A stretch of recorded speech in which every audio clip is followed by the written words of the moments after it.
bọc bong nữa tao bọc bongទៀតlàm làm ui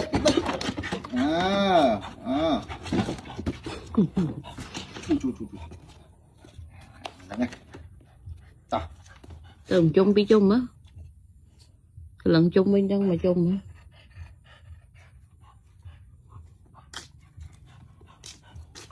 Cầu đây nè, cần khơi anh, ai nói cho anh coi nè. Cái chân coi mục, cái con cái chân coi mục. Ngộ ôi mình trương.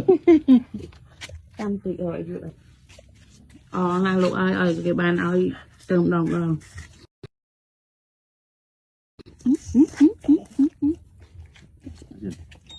Chôm mình. Chẳng hề bye bye.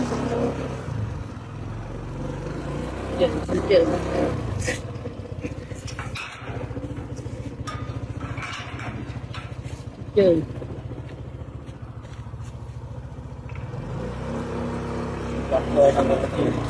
Rồi tham cay là cái này nhỉ?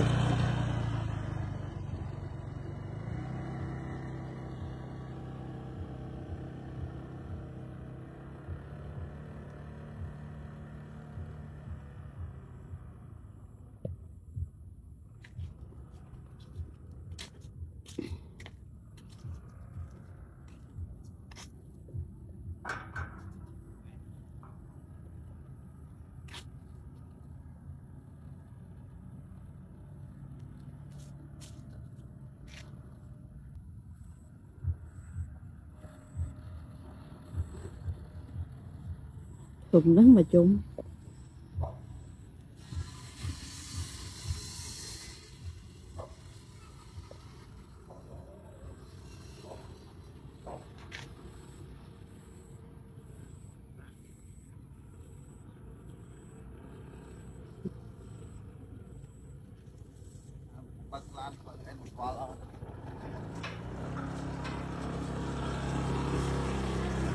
Nặng ăn cái này.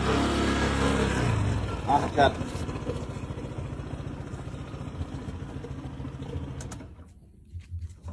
Cho ba này. Cho mách vừa này. Mình mục chỉ cho mách, câu cho mách này. Ở bên này nè.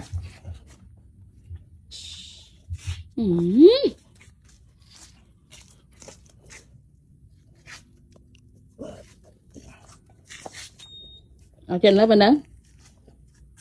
Đừng ba này. Làm cái này. Đào tam. Ui, đào tam kia tiệt. Ui. Đào tam.